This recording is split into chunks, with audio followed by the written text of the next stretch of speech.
So I'm part of a borrower defense Facebook group for students seeking loan discharge if their schools have been found guilty of predatory lending, which my pharmacy school, under the umbrella of EDMC, has been found guilty of that. Naturally, everybody in that group, which is specific to my pharmacy school, should be there with the collective intention of loan discharge because we deserve it, because we are victims of predatory lending. But because of this current administration, of which some of my classmates voted for, the likelihood of loan discharge has gone down. One of these classmates, Jamie Floor, decided to comment this nonsense on an article discussing these changes. Now, I'm not going to read all this bullshit. I'll get out of the way so y'all can pause it and read it.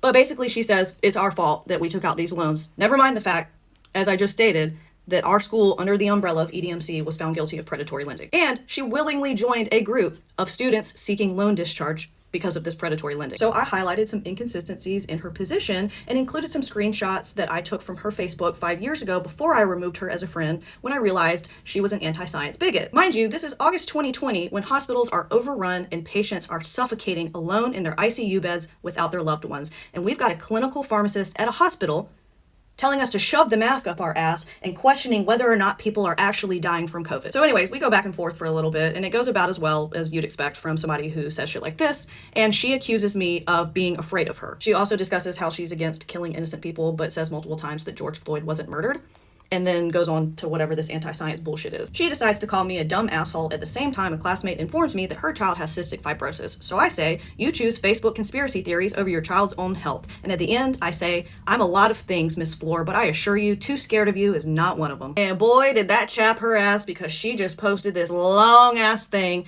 including a change.org petition to revoke my license. Keep in mind, I'd have been completely happy keeping this contained within the Facebook group and going back and forth on this thread like we were doing previously, because I believe everybody has the chance to defend themselves, including Miss Floor. But conveniently, after she posted this long-winded whatever the fuck crashing out, comment approvals got turned on and I was no longer allowed to comment. And evidently, you want to escalate, so let's escalate, and I'll post my response here. Dear Miss Jamie Floor, clinical pharmacist at Orange Park Medical Center in Orange Park, Florida. It's honestly hilarious that you think you're the wrong person to mess with while recycling the same tired accusations that have gotten nowhere for years.